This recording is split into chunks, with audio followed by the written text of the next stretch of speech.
最近几年啊，我常常提醒我自己，也提醒给所有人的财务思维的核心概念，就是金钱可以越赚越多，人生最重要的资源从来不是金钱，而是我们。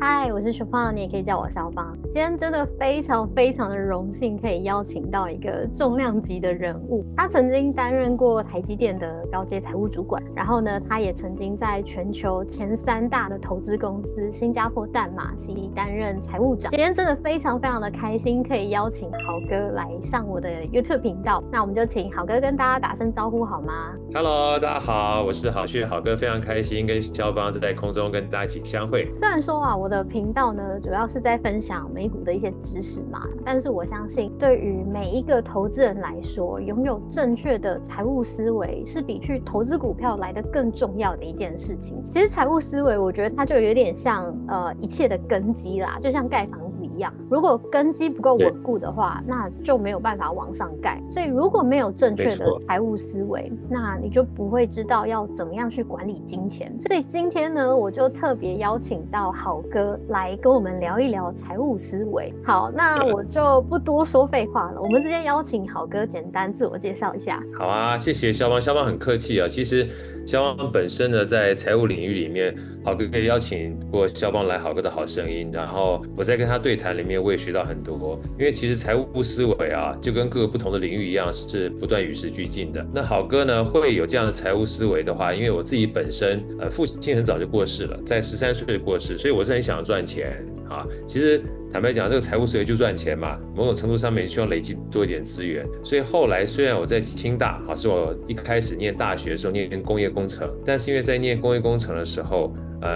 因为本身学校除了工科之外还有经济系，然后经济系跟我们工业工程刚好是有系，所以我就修了蛮多有关经济那个时候我们叫经济，但是已经有点财务的概念了，然后货币银行学然后我就开始喜欢之后呢，后来念书在研究所就念政大企业所以就开始主修财务那虽然后来到第一份工作台积电我没有进入到财务的这个部门去因为一开始台积电呢，本来想要去财务，但财务人不缺，然后就把我派到这个工厂里面去，反而又回到自己老本行去做工业工程了。然后做了工业工程大概3到4年，有一个机会帮这个财会部门做专案，然后跟当时的这个算是 controller 会计长，也是后来的他们 CFO 财务长呢，这何立梅何总呢就有非常这个密切的这个算合作，所以他就邀请我从工业工程转到财务部门去，然后就到了大陆去。所以我在台积电呢，大概前半的时间，大概差不多5、6年吧，都是在台湾。后面1、2年在这个大陆，然后又回来台湾。后来第2份工作呢，就到力晶半导体去了。力晶半导体的话，财务相关的算是范畴在我工作里面就更多了，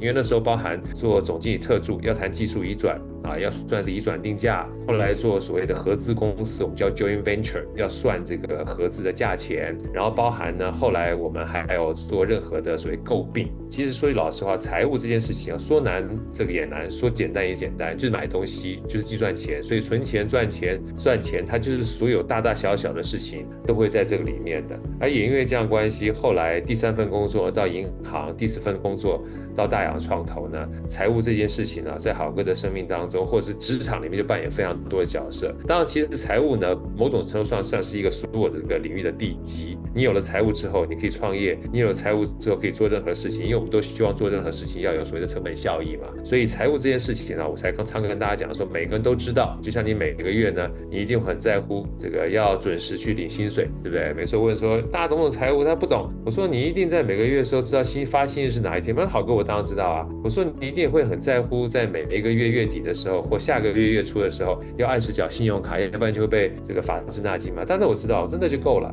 那就够了。为什么？你至少要知道钱怎么进来，你至少要知道钱应该要出去，不要多付钱。然后接下来的话，就怎么把钱留下来，然后有机会的话再把钱变多那把钱变多呢，某种程度上就是投资。那投资的话，就多来听听这个肖邦相关的节目让大家能够跟这些比较专业的人士学习怎么样投资。那么慢慢的话，你就有这些理财的概念了所以好哥呢，主要的工作领域的话，就是公司大概就4个从台积电、力晶半导体，然后到这个淡马锡，后来到创投。那这几年的话，因为自己时间比较多，所以才有一些跟以前不一样的遇见，包含这个做线上课程啦，然后出书啦，甚至做 podcast 啦，那大概也都是因为前面有非常多跟财务相关的算是经历，所以大家可能比较多一点认识都是跟好哥财务思维相关。这就是好哥大概的一个介绍，跟大家做分享。我刚开始会认识好哥，其实主要也是因为去听了好哥的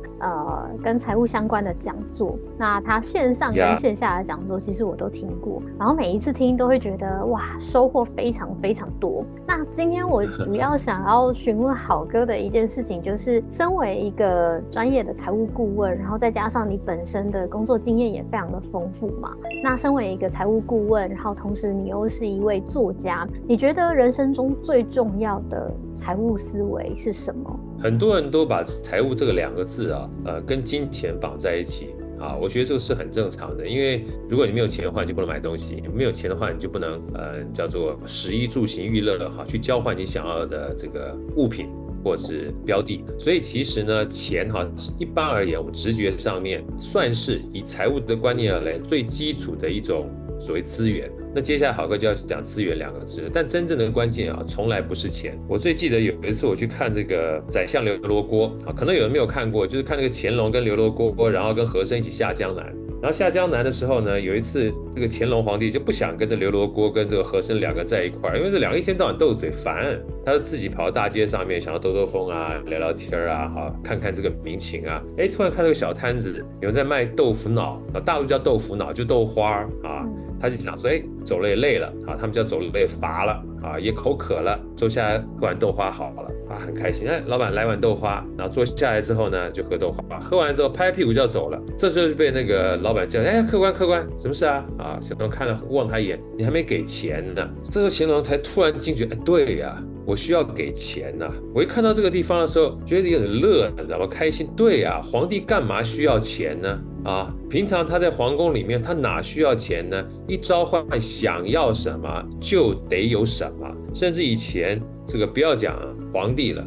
就是唐明皇他的夫人杨贵妃想要吃荔枝的话，哪需要钱买？他只要一句话，600里加急从江南就直接运上去了。所以真正的关键，我们要的从来不是钱，我们要的是我透过钱想要交换的东西。所以财务思维我常常这个跟很多人分享，包括我自己后来为什么从大陆回来，因为赚了钱赚了2-3年之后，突然发觉自己身体变得越来越不好，然后那个不是普通的不好，是非常的不好，就包含所有的健康检查都是红字。所以有一次呢，我就开玩笑跟我老婆讲，我说不对我本来是要赚钱的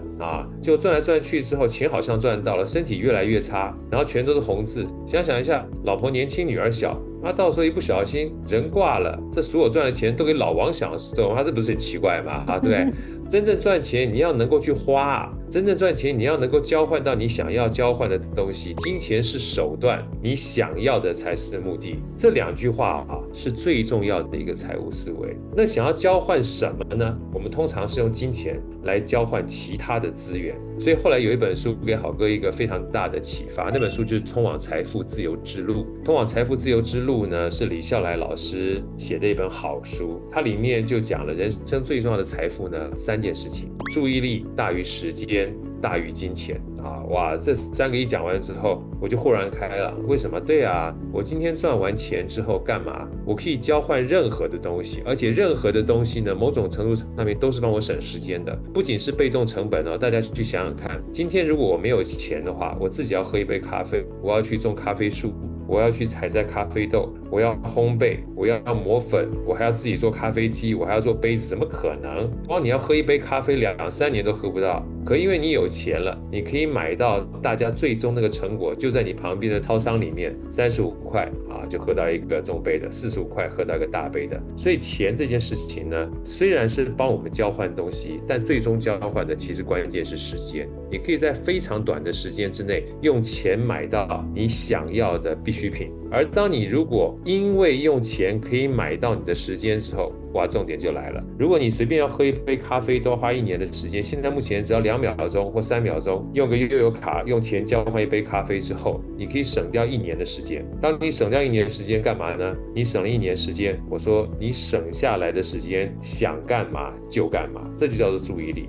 所以有一句话不是讲吗？时间在哪里，成就在哪里，会让我们变得不一样啊，都是因为我们花时间在那件事情上面。所以时间在哪里，成就在哪里呢？真正的核心关键是时间后面的在哪里，而不仅仅是时间。但你首先要有时间。所以透过李笑来老师的这3个财富跟好哥前面讲的就是金钱呢，它是很重要的一个交换的媒介。我们不要把金钱当成目的，金钱是媒介，金钱是工具，金钱是手段，它是一个最基础的财富。但更高阶的财富是什么呢？在财务的思维里面，好哥提供一本书叫做《通往财富自由之路》，给大家当参考。他提供了另外2个非常重要的关键的财务思维的财富，比金钱更重要的是时间。很多人说我赚了钱之后，透过用钱赚钱是被动收入，所以可以赚到时间。我说对，这没错。但是其实你只要用钱去买任何的东西，你都是用最少的资源去买到一个别人花了非常多的时间，你在短短的时间之内就能够取得到衣食住行所有必需品的成果。要不然大家想想看，这个放眼望去，你身旁周遭任何一件东西如果你不是用买的，而是要自己手工打造的，你想想看要花多长的时间，而你只要花一点点的钱。我讲真的是一点点的钱呢，不要讲其他的，光这个 iPhone 你算3万、4万、5万，如果你要自己花时间去做的话，你有钱都还做不到。没错，所以这叫做花钱去赚到时间。而当你赚到时间之后，你才有机会把你的时间呢去放在你想要放的事情上面，陪陪家人啦，阅读啦，听听这个肖邦的可以帮助你投资，不管是赚钱也好啦，或是知识的 podcast 啦，甚至去运动啦，爬山啦，就赚到你的注意力。所以呢，注意力大于时间，大于金钱。而最重要的，好哥想有2句话跟大家分享。最近几年我常常提醒我自己，也提醒给所有人的财务思维的核心概念，就是金钱可以越赚越多，人生最重要的资源从来不是金钱，而是我们的时间。时间只会越花越少。所以当你拼命在赚钱的时候，要停一下，等一下，问自己一下，我什么时候可以把这个金钱呢当成是真正交换自己时间，然后又买回自己注意力的核心财富，这样才不会为了赚钱呢而失掉了时间，失掉了自己可以把时间放在最宝贵注意力的地方所以注意力大于时间，大于金钱，但金钱可以越赚越多，时间只会越花越少。关注金钱，更要关注时间，更要关注注意力。这就是好哥自己个人给我自己分享给大家的财务思维。我觉得第一题就非常非常的震撼，好哥真的是就是他会讲非常非常有趣的故事，然后带到非常重要的观点，然后这个观点呢会完全打破我们对于传统对于金钱的想象。刚刚好哥在讲的时候，我就想到，其实在以前我在4大事务所工作的时候，其实就曾经有过像好哥这样子的经历，就是你拼命的赚钱，拼命的工作，花很多时间很多心力在工作上面，可是弄到最后自己的压力爆掉，然后工作量太大后身体就变得很差。这个也是当初为什么我会想要开始自己创业的原因。那我刚刚在听好哥讲到就是关于时间放在哪里，注意力放在哪里，你的成就就会在哪里这句话的时候，我就想到前几天我就在看你的书，因为之前我就一直很想要买这一本书《赢在逻辑思考力》这一本书，我之前就一直很想买了。然后这一次呢，就是为了要访问好哥，所以我就用了那个买了24小时的配送，让他马上过来。然后我在2天的时候就读完这一本书。然后我印象很深刻的是，其中有一个故事，就是好哥因为自己本身有在做 podcast 嘛，然后我也知道 podcast 录完就是很快的剪辑，很快就马上就上片了。然后呢，有一天你的朋友他也刚好想要做 podcast， 结果呢他就花了很多很多的时间去剪辑，然后上架完了之后就跟你说，做一集 podcast 真的好累哦，花好多时间剪辑。对，然后这时候你就问了他一句话，你就说如果你花那么多时间是在剪辑上面，而不是花时间去思考说你要怎么样去跟你的来宾访谈，怎么让你的访谈更流畅，那你花那么多时间在剪辑上面之后，你会变成剪辑师不是 podcast 的访谈者对，所以刚刚的谈话，我就想到这一段故事，我觉得这个故事非常非常的有趣，让我完全就是意识到说，因为我自己有在做这个 YouTube 频道嘛，然后我自己也花了很多时间在做剪辑跟后制。我在想，哇，我花那么多时间跟剪辑后制，我也要变成剪辑师了。对，所以我觉得，就是真的很开心，可以听到好哥的分享，也可以看到好哥的书，让我觉得醍醐灌顶。那另外那另外一个我想问的问题就是，你在我刚刚讲的这一本书《赢在逻辑思考力》这本书里面啊，就是你主要想要表达的逻辑是什么样的概念？好，我觉得这个问题啊，是因为好哥以前在。不管说是一开始我们在台积电啊，有时候问题就是我们解决问题啊，问题分析与决策或解决问题呢，或是大家一般可能在工程单位里面听到的所谓 PDCA 啊 ，P 就是 Plan，D 就是 Do， 然后 C 就是 Check， 然后 A 就是 Action， 它是个持续改善的流程啊。通常在这种环节里面，我们常常会说，你所谓的逻辑，基本上一定就是要按照一定的固定的标准才叫做逻辑。那如果说再问到一些，比如学哲学的啦，或真正所谓逻辑思维这种所谓专门学科的人的话，什么非 A 即 B 啊，非 B 即 A 啊，哈 ，A 加 B 等于多少啊？然后这个否啊、则啊，就这种理哲学哈，就会充斥在我们身旁。然后我记得那个时候我在大陆的时候，有一次跟我们这个麦肯锡的好朋友在聊天。为什么说是好朋友呢？因为淡马锡将近有两三年的时间，我们那时候在大陆，我们这个用的这个 consultant 都是麦肯锡。然后麦肯锡有一本非常棒的书叫《金字塔原理》，我这个只闻其名，从来没有看过。然后因为我们请这个麦肯锡帮我们做顾问嘛，我就问他说：“听说你这个金字塔原理很好看啊，能不能跟我们教一下？”他说：“好哥，你就先拿去看一下。”他丢了一本书，芭芭拉明托1976年的时候写的。然后我一看完之后，我的妈呀，实在是有过不好看。我说有个不好看，就太久远一些东西，很多东西都已经觉得太有距离了。我就跟那个专案经理讲说，不要这样好不好？这么久远以前的东西，连那些他讲的名词跟这个公式我都有点代沟了啊，直接说给我听就好了。所以后来我们两个就研究啊，就变成一堂课程啊。那时候我们就叫逻辑思考。但逻辑思考过程里面，我们常常在聊天了。他说：“你有没有想过一件事情啊？”这个好哥，我说什么事情？我们常常在跟别人沟通的过程里面，常常会说别人没有逻辑，到底代表什么意思？我就想了半天，我说什么意思啊？他说其实非常简单，其实没有逻辑这件事情啊，大多数的时候不是少部分哦，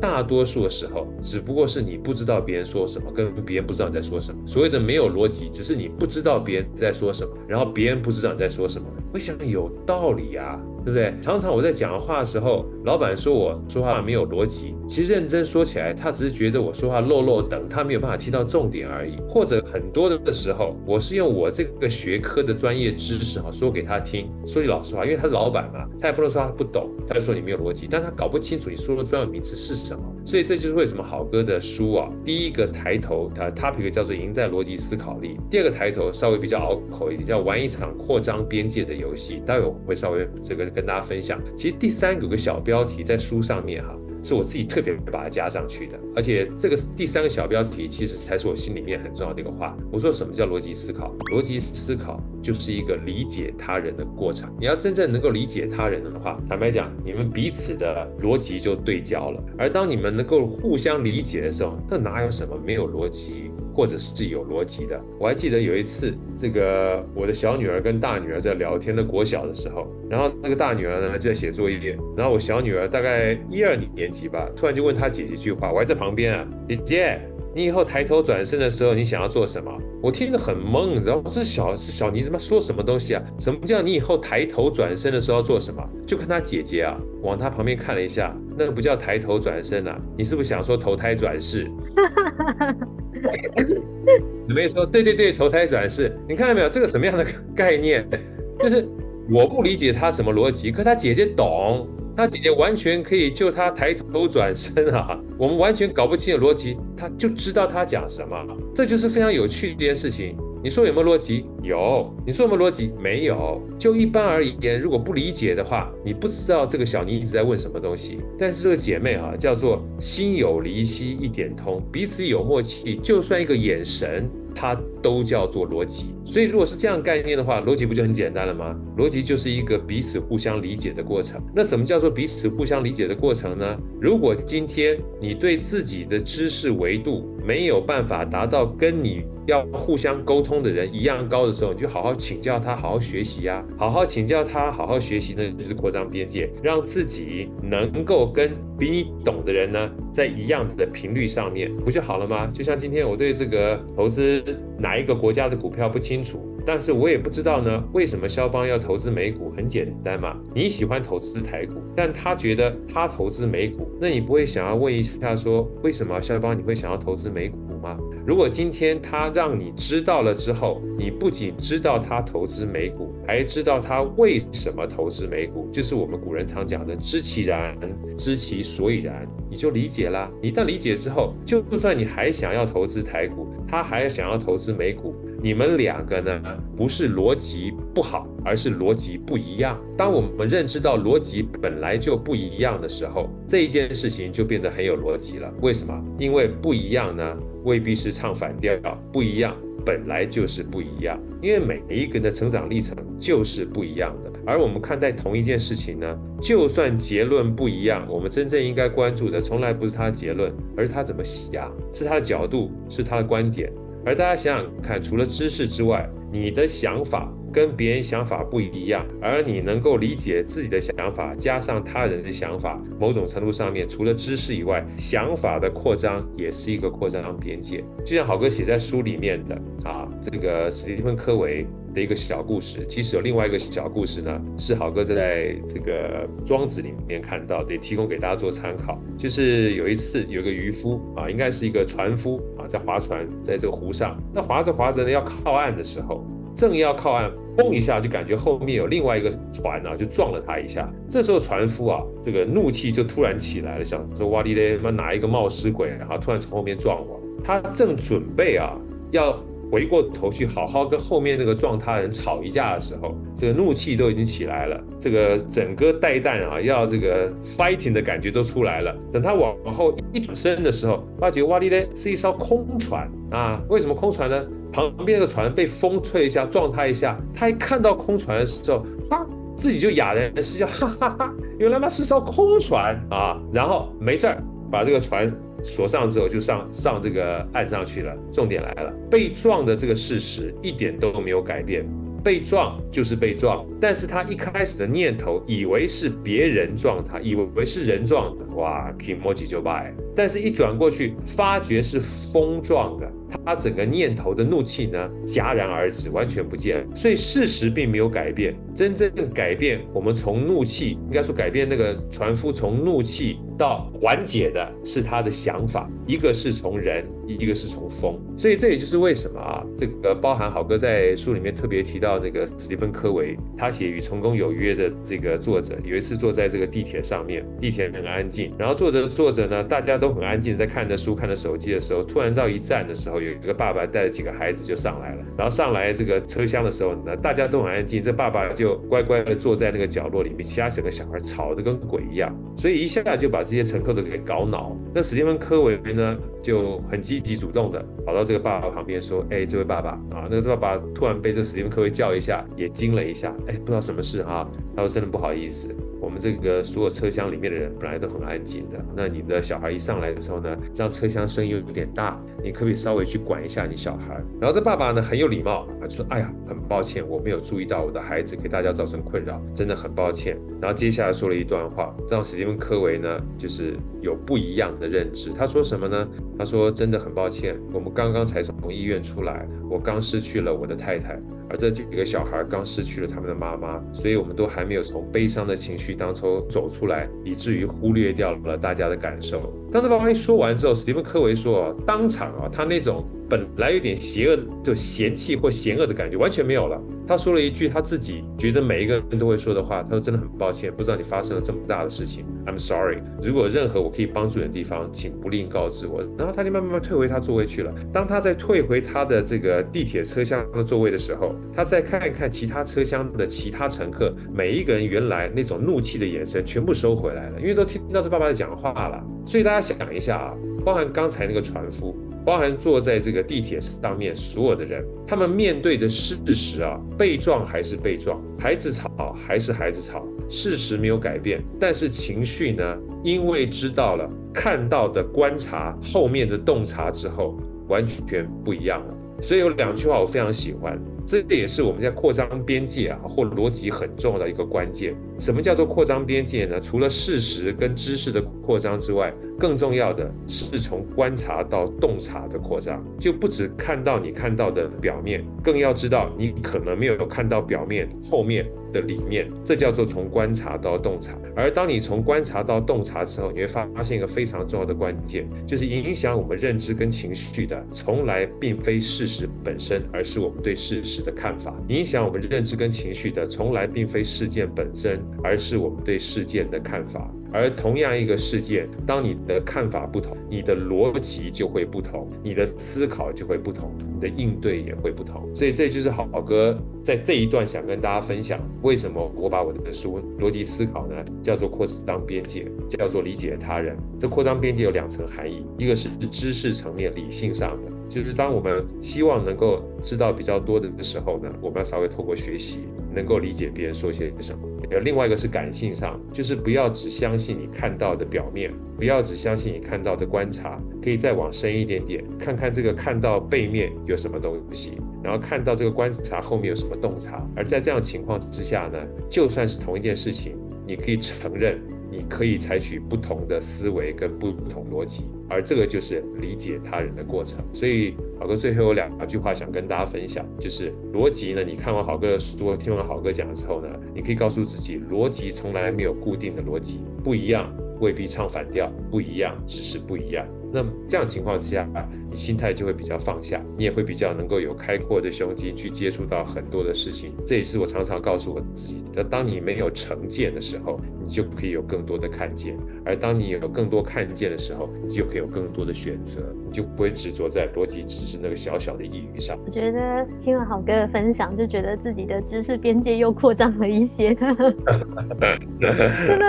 真的很棒，就是好哥总是能够用非常有趣的故事，不管是什么样的故事，我觉得都可以非常深刻的让人够知道好哥想要表达的理念跟观点是什么。尤其是像刚刚你说的，其实事实完全都没有改变，其实是每一个人对于同一件事情的看法不一样，所以造成了你有不同的反应，不同的行为。我还可以再延伸一点，就是当我们意识到我们有这样子的反应，这样子的行为的时候，可以回过头来想一想，我们对这个事件的看法是不是有任何的偏误，或者是我们的看法是不是不够的全面，了解的不够多，所以才会导致我们有这样子的反应跟这样子的情绪。我觉得这个是透过好哥的分享之后，我自己在延伸出来的啦，就是希望可以在今天这一集影片，从好哥的分享，可以让大家学习到更多很重要的财务思维。然后也真的非常推荐大家，我看完这一本《赢在逻辑思考力》这一本书之后，我真的是大推我朋友一定要去看，因为真的很好看，而且在看这本书的过程中，会有一种好哥的声音就在耳边的感觉